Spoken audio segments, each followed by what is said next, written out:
Welcome back. President Cyril Ramaphosa says that 2024 was marked by both triumphs and struggles. In his weekly newsletter released on Monday, Ramaphosa reflected on 30 years of democracy, the success of the 7th Democratic General Elections and the government of national unity. He highlighted that the 2024 May elections was unprecedented, with 70 political parties contesting.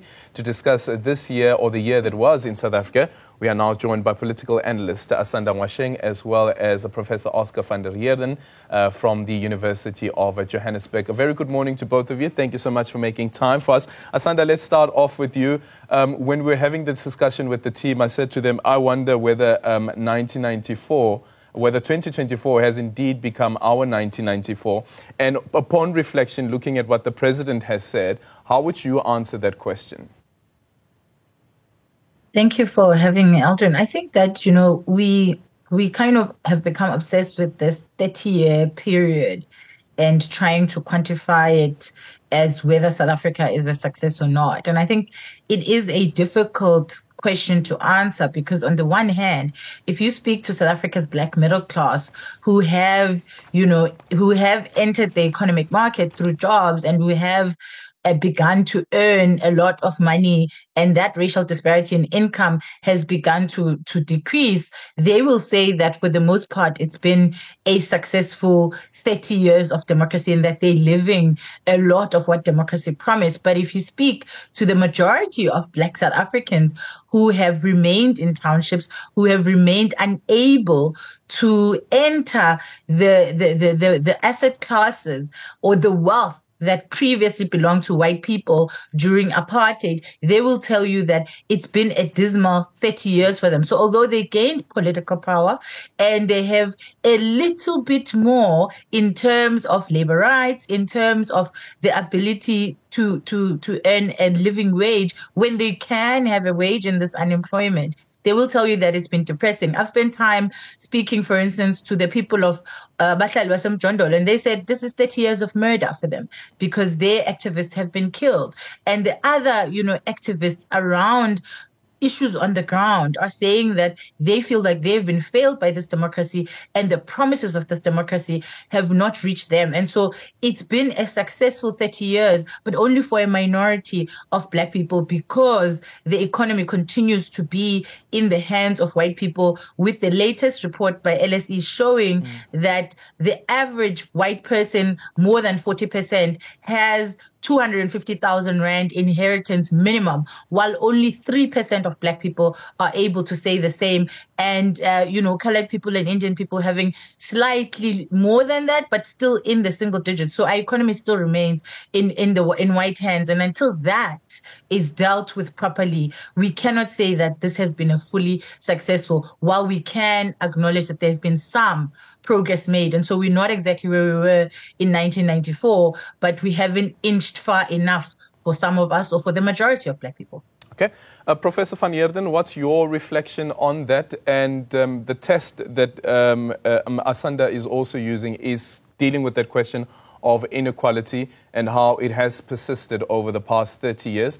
And now, of course, with the president's own reflections about the year 2024, he also speaks about the high cost of living. Yes, no, look, Aldrin, I think that anyone, and Asanda is doing the same, which is that everyone is in agreement that the last 30 years have obviously improved for the majority of South Africans. If you look at all indicators, it is just not the same country as to where it was in 1994 for a number of reasons, and not only in terms of universal suffrage and the vote. The political emancipation is one thing, but also on other fronts, the amount of intake in primary schools, high schools, universities, the amount of primary health care that is being provided. Now, of course, these are all and will remain debatable points, as you know, even in advanced democracies such as the United Kingdom, till today, still discussing the pros and cons of the national health system and so forth. And so those will be ongoing debates. But I think overall, everyone is in agreement that we are in a much better place than where we were in 1994. That's the first thing. The second thing is, and I agree with Asanda, obviously in terms of our triple challenges, of unemployment, poverty, and inequality, there's still much to be done on that score. And I think everyone will also agree, and I know this is a controversial point, but 3 decades is simply not enough to address and reverse some of those elements. It is something that we must always keep our finger on, and we must always want to address and improve upon. But yeah, as they say, the struggle continues. The struggle continues. And Asanda, here's the other point that the president speaks about. He says that, here's it now, while unemployment levels remain extremely high, more South Africans are finding jobs.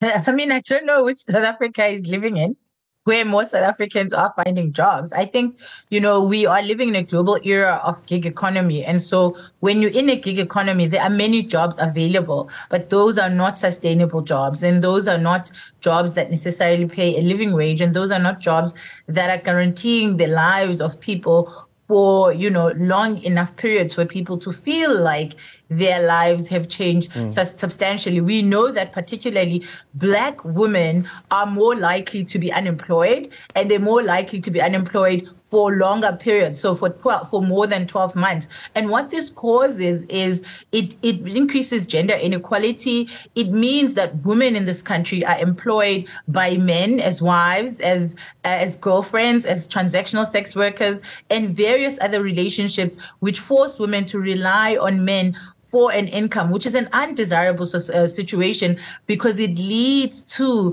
one of the crises that the president mentioned, GBV. Because if your living situation, the roof over your head, the food that you and your children eat and everything depend on a man, it is difficult to then take that man to court when they do abuse your child, when they do beat you up, and when they do, all of the problems that we talk about within the basket of GBV, including financial abuse. And so until we deal with the issue of the racial disparity, that Black people still in the main are Black and are poor in townships and rural areas, and that women continue to not have access to this economy. This is a mineral industrial complex economy, and it continues to employ men rather than women, and it continues to bring the globalized gig economy where people are looking for more sustainable work that can change the circumstances over a long period of time, because it's not possible to change your circumstances if you don't know if you're going to have a salary in 6 months or in a year.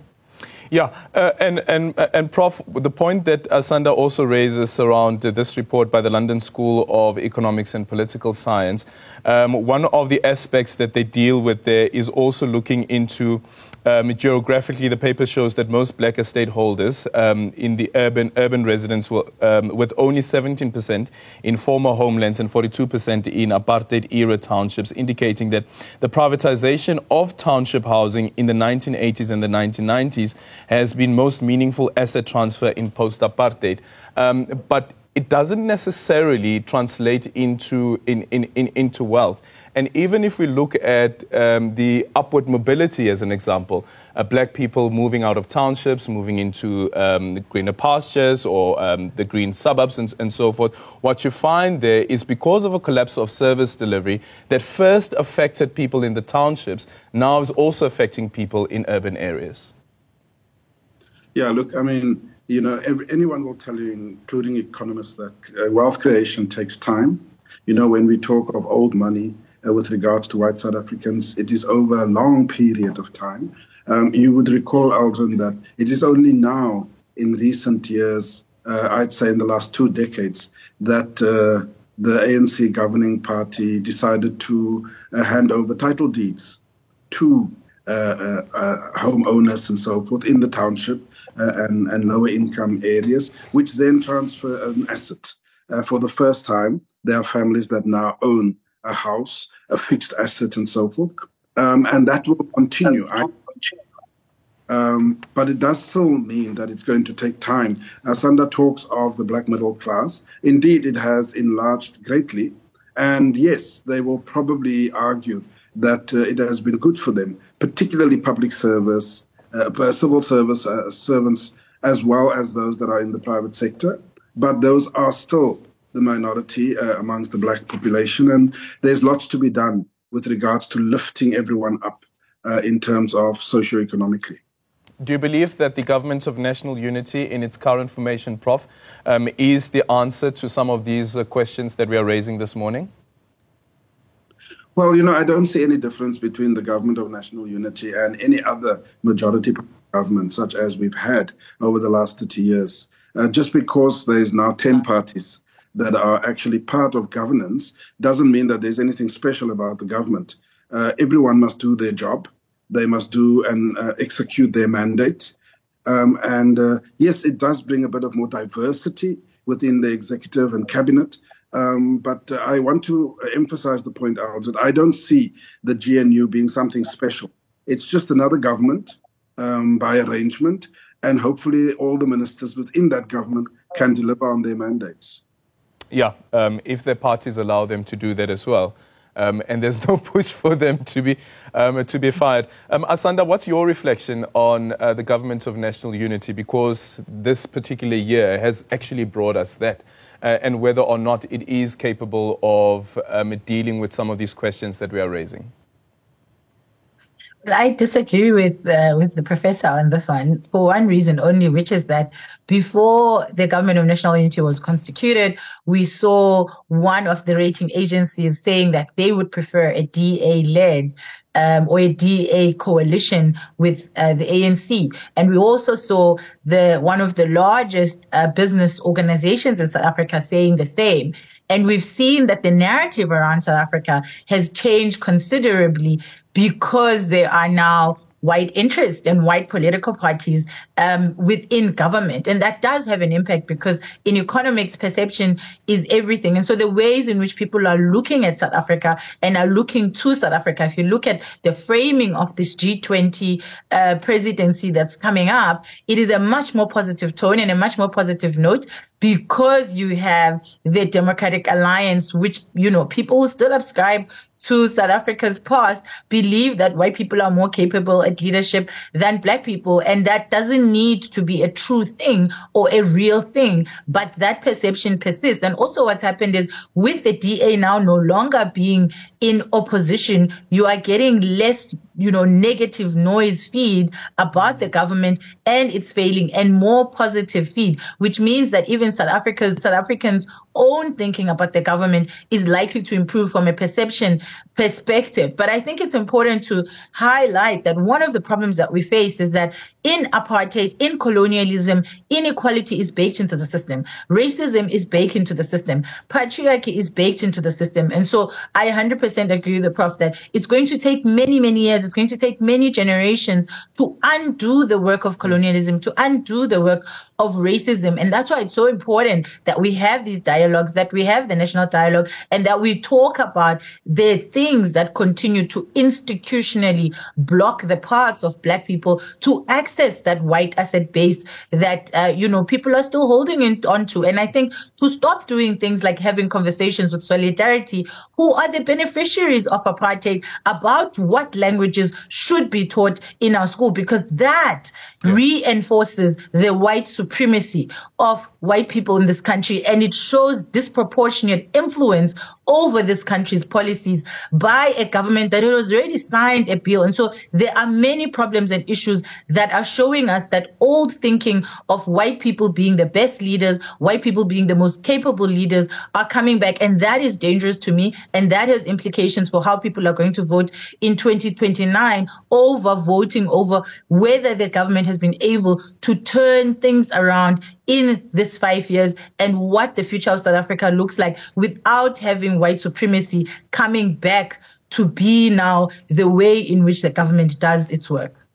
Thank you so much for your time. I would have loved to ask about what the future holds when we look at geopolitics, but we've run out of time. There is a political analyst, Asanda Mwasheng, as well as Professor Oscar van der Heerden from the University of Johannesburg, reflecting on the President's weekly letter.